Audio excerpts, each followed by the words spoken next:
नमस्कार दोस्तों, आप सभी का आज की इस वीडियो में हम पीजीटी, केवीएस, एनवीएस टियर 2 आदिकाल से 10 महत्वपूर्ण क्वेश्चन जो हैं पूरी एक्सप्लेनेशन के साथ पढ़ने वाले हैं। यदि आप हिंदी टीचर एग्जाम की तैयारी कर रहे हैं तो ये वीडियो आपके लिए बहुत ही महत्वपूर्ण है।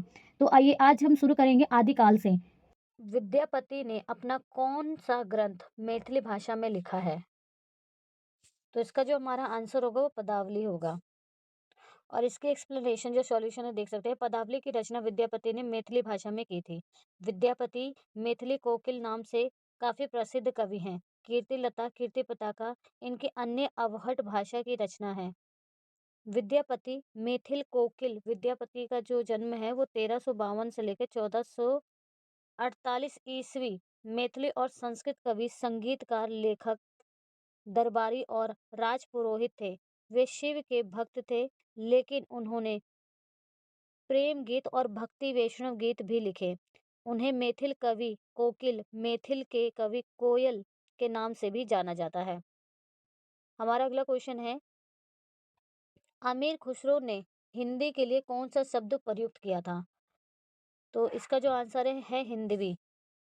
पढ़ेंगे हम इसको। अमीर खुसरो, अबुल हसन यमीनुद्दीन अमीर खुसरो 1253 से 1325 14वीं सदी के लगभग दिल्ली के निकट रहने वाले एक प्रमुख कवि, शायर, गायक और संगीतकार थे। अमीर खुसरो का परिवार कई पीढ़ियों से राज दरबार से संबंधित था। स्वयं अमीर खुसरो ने 8 सुल्तानों का शासन देखा था। अमीर खुसरो प्रथम मुस्लिम कवि थे जिन्होंने हिंदी शब्दों का खुलकर प्रयोग किया है। वे पहले व्यक्ति थे जिन्होंने हिंदी, हिंदवी और फारसी में एक साथ लिखा। अमीर खुसरो को खड़ी बोली के आविष्कार का श्रेय दिया जाता है। एडिशनल इंफॉर्मेशन भी हम पढ़ लेंगे। रेख्ता क्या होता है? रेख्ता या रेख्ता हिंदुस्तानी भाषा थी क्योंकि इसकी बोली भाषा आधार दिल्ली की खड़ी बोली में स्थानांतरित हो गई थी। ये शैली फारसी, अरबी और देवनागरी दोनों लिपियों में विकसित हुई और इसे उर्दू और हिंदी का प्रारंभिक रूप माना जाता है। हिंदुस्तानी हिंदुस्तानी भाषा हिंदी और उर्दू का एकीकृत रूप है। हिंदुस्तानी हिंदी और उर्दू दोनों के बोलचाल की भाषा है। संस्कृत संस्कृतम भारतीय उपमहाद्वीप की एक भाषा है। संस्कृत एक हिंदी आर्य भाषा है जो हिंदी यूरोपीय भाषा परिवार की एक शाखा है। आधुनिक भारतीय भाषाएं जैसे हिंदी, बांग्ला, मराठी, सिंधी, पंजाबी, नेपाली आदि इसी से उत्पन्न हुई हैं। अगला क्वेश्चन है, इनमें से चंद्रबरदाई की रचना कौन सी है? तो सभी को पता है पृथ्वीराज रासो। पृथ्वीराज रासो की रचना चंद्रबरदाई ने की है। पृथ्वीराज रासो 1400 ईस्वी से पूर्व काल की रचना मानी जाती है। इसके रचनाकार चंद्रबरदाई हैं, जो कि पृथ्वीराज की जीव गाथा है। क्योंकि 1400 ईस्वी में पृथ्वीराज चौहान का दिल्ली में शासन था और चंद्रबरदाई उनके दरबारी कवि थे। अब इनका थोड़ा हम रचना और रचनाकार के बारे में देख लेते हैं। गुनाहों को देखता किसका है? धर्मवीर भारती का। मेला आचरण फणीश्वरनाथ रेणु का। सेवा सदन प्रेमचंद का है। हमारा अगला क्वेश्चन है, निम्न में से कौन सी अमीर खुसरो की रचना नहीं है? तो इसमें आएगा पुरुष परीक्षा नहीं है। पुरुष परीक्षा संस्कृत भाषा की रचना है जिसके लेखक विद्यापति 1350 से 1450 है। विद्यापति की अन्य प्रमुख रचनाएं संस्कृत भाषा में हैं। देखेंगे जो इनकी रचनाएं जो संस्कृत भाषा में विद्यापति की रचनाएं हैं वह हैं शैव सर्वस्वार, गंगा वाक्यावली, दुर्गा भक्त तरंगिणी, भू परिक्रमा, पुरुष परीक्षा, विभाग सार, लिखनावली। अवहट भाषा में कीर्तिलता कीर्ति सिंह के लिए, कीर्ति पताका शिव सिंह के लिए। ये अवहट में कीर्तिलता किसके लिए? कीर्ति सिंह के लिए और कीर्ति पताका शिव सिंह के लिए। मैथिली भाषा में जो रचना है पदावली प्रसिद्ध का कारण है गोरक्ष विजय नाटक है। अमीर खुसरो समय 1200, तो कीर्ति पताका शिव सिंह के लिए है। मैथिली भाषा में पदावली प्रसिद्ध का कारण है गोरक्ष विजय नाटक है। अमीर खुसरो समय अमीर खुसरो का समय है 1253 से 1325 ईस्वी। निजामुद्दीन औलिया के शिष्य थे। जो अमीर खुसरो हैं वो निजामुद्दीन औलिया के शिष्य थे। इन्हें खड़ी बोली के आदि कवि भी कहा जाता है। इनकी प्रमुख रचनाएं जो है वो खलिकबारी, पहेलियां, मुकरियां, दो सुखने, गजल आदि हैं। विद्यापति को पदावली लिखने के कारण मैथिली कोकिल कहा जाता है। इम्पॉर्टेंट है कि विद्यापति को पदावली लिखने के कारण इनको क्या कहा जाता है? मैथिल कोकिल कहा जाता है। और बच्चन सिंह ने विद्यापति को जातीय कवि कहा है। अमीर खुसरो को ईश्वरी प्रसाद ने कवियों में राजकुमार की संज्ञा दी है। अगला क्वेश्चन हमारा है, विद्यापति कृत कौन सी रचना नाटक है? तो गौरच विजय। गौरच विजय जो है विद्यापति कृत कौन सी रचना नाटक है? तो गौरच विजय है। ये संस्कृत और मैथिली दोनों भाषा में रचित है। जो गौरच विजय है वो संस्कृत और मैथिली दोनों भाषा में रचित है। विद्यापति का जो जन्म है 1360 से 1450 ईस्वी है। आदिकालीन मुख्य कवि रहे हैं। इन्होंने संस्कृत, अवधी व मैथिली भाषा में रचनाएं लिखी हैं। गुरु जो है इनके वो पंडित हरिहर मिश्र है। ठीक है, इनके विद्यापति के जो गुरु हैं वो पंडित हरिहर मिश्र हैं। संस्कृत भाषा की जो रचना है, सेव सर्वस्व सार, सर्वस्व सार, गंगा वाक्यावली, दान वाक्यावली, विभाग सार, भू परिक्रमा, लिखवानी नली, लिखवानली, पुरुष परीक्षा आदि। अवहट भाषा की रचनाएं कीर्तिलता, कीर्ति पताका है और मैथिली भाषा की रचनाएं पदावली है। आइए 6 क्वेश्चन करते हैं। अमीर खुसरो ने निम्न में से किस संगीत पद्धति का प्रारंभ नहीं किया? अमीर खुसरो ने निम्न में से किस संगीत पद्धति का प्रारंभ नहीं किया? तो यह ख्याल। देखेंगे, ख्याल भारतीय संगीत का एक रूप है। इसमें भारतीय और फारसी संगीत का मिश्रण है। इसका आरंभ कब हुआ ये निश्चित रूप से स्पष्ट नहीं है। प्राचीन काल में प्रबंध और रूपक दो प्रकार की गान शैली प्रचलित थी। इस शैली में ध्रुपद का विकास हुआ और रूपक से ख्याल और ठुमरी का। अमीर खुसरो ने ख्याल गायकी का परिशोधन किया। उन्हें उन्हें 14वीं सदी में जौनपुर के सुल्तान हुसैन शाह ने ख्याल के विशेष प्रोत्साहित किया। 18वीं सदी में मुगल सम्राट मोहम्मद शाह के समय में उनके दरबार में सदारंग और अदारंग नामक दो गायक बंधु थे, जो तानसेन के वंशज कहे जाते हैं। सदारंग और अदारंग ये तानसेन के वंशज कहे जाते थे। इन लोगों ने हजारों की संख्या में ख्याल की रचना की और अपने शिष्यों में उनका प्रसार किया। ख्याल के प्रचार प्रसार से जिन गायकों को ख्याति प्राप्त हुई है उनमें कुछ उल्लेखनीय है। भातखंडे, विष्णु दिगंबर, पुलस्कर, उस्ताद करीम खां, उस्ताद फयाज खां। मारवाड़ी ख्याल को सामान्यतः डिंगल भाषा में लिखा जाता था। अमीर खुसरो का जन्म, जैसे कि मैंने आपको पहले भी बताया है, 1255 से 1325 ईस्वी। इनका जो नाम है अबुल हसन है। इनके जो गुरु हैं वो निजामुद्दीन औलिया है। खड़ी बोली हिंदी के प्रथम कवि माने जाते हैं। इनकी जो रचनाएं हैं, खलीबारी, पहेलिया, मुकरिया, दो सुखने, गजल आदि। विद्यापति ने कितनी भाषाओं में ग्रंथ लिखे हैं? तो इसका आंसर है 3।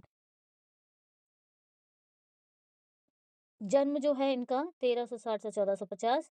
आदिकालीन मुख्य कवि रहे हैं। इन्होंने संस्कृत, अवधी व मैथिली भाषा में रचनाएं लिखी है। गुरु पंडित हरिहर मिश्र हैं। संस्कृत भाषा की रचनाएं सेव सर्वस्व सार, गंगा वाक्यावली, दान वाक्यावली, विभाग सार, भू परिक्रमा, लिखवानली और पुरुष परीक्षा आदि। अवहट भाषा की रचनाएं क्या है? कीर्तिलता, कीर्ति पताका।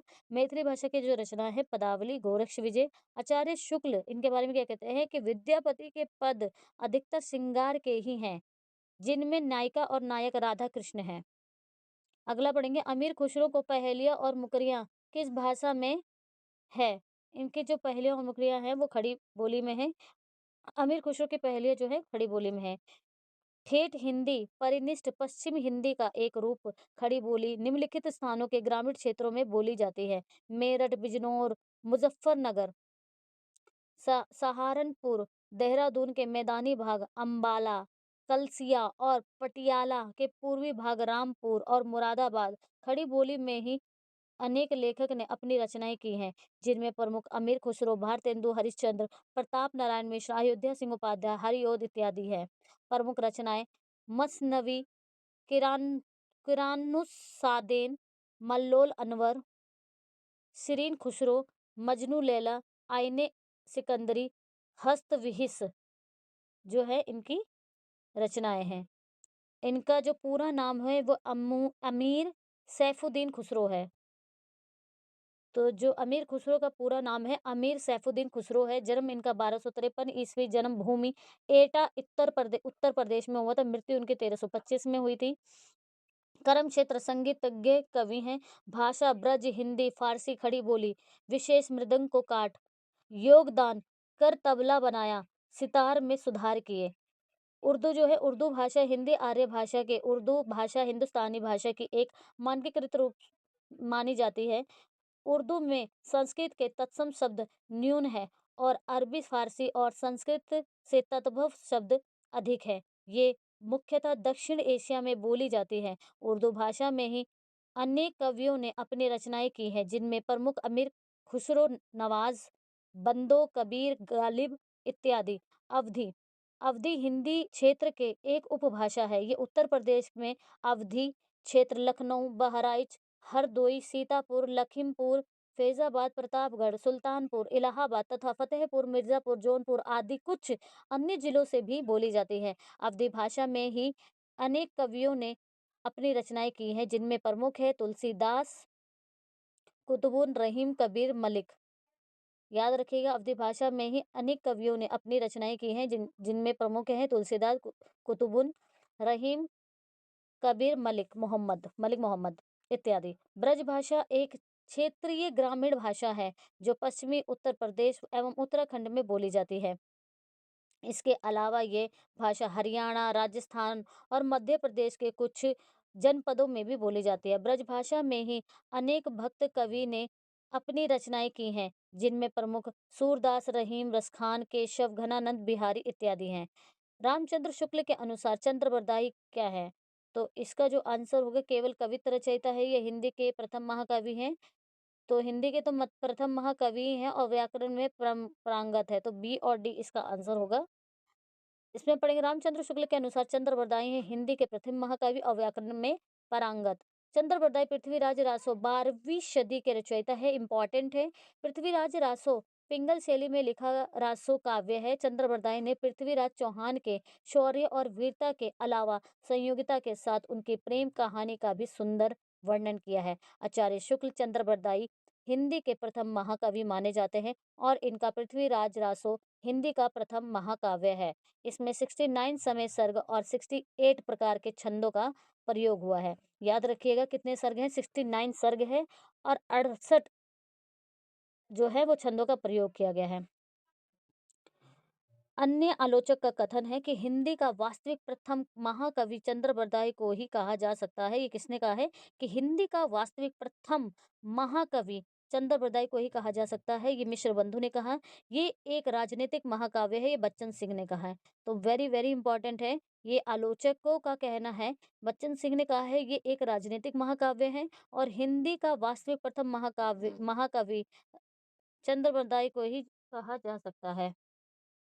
अगला जो हमारा क्वेश्चन है, 10वां आखिरी, विद्यापति की कौन सी रचना सदैव अप्रकाशित थी?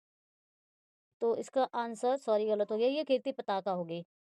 विद्यापति की कौन सी रचना सदैव अप्रकाशित थी? तो ये याद रखिएगा, कीर्ति पताका। ये अप्रकाशित है हमेशा से।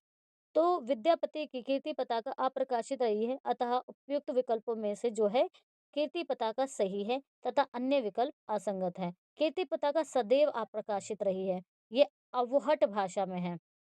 अप्रकाशित से अवहट कर लीजिएगा। कीर्ति पताका जो है विद्यापति भारतीय साहित्य के श्रृंगार परंपरा के साथ साथ भक्ति परंपरा के प्रमुख स्तंभों में से एक है। एक और मैथिली के सर्वोपरि कवि के रूप में जाने जाते हैं। इनके काव्यों में मध्यकालीन मैथिली भाषा के सर्वरूप का काव्य दर्शन किया जाता है।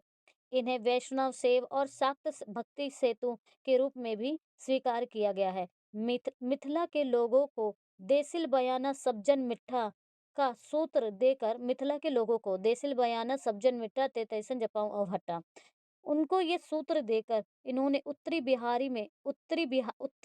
में लोक भाषा की जन चेतना को जीवित करने का महान प्रयास किया है। विद्यापति की कृतियां संस्कृत में भू परिक्रमा, पुरुष परीक्षा, लिखनावली, विभाग सार, सर्वस्व सार, दान वाक्यावली, गंगा वाक्यावली, दुर्गा भक्ति तरंगनी, गया पतलक, वर्ष कत्ते, मणिमंजरी नाटक, गोरक्ष विजय नाटक है। अवहट में कीर्तिलता कीर्ति पताका है। तो धन्यवाद। नेक्स्ट वीडियो में मिलेंगे हम कल।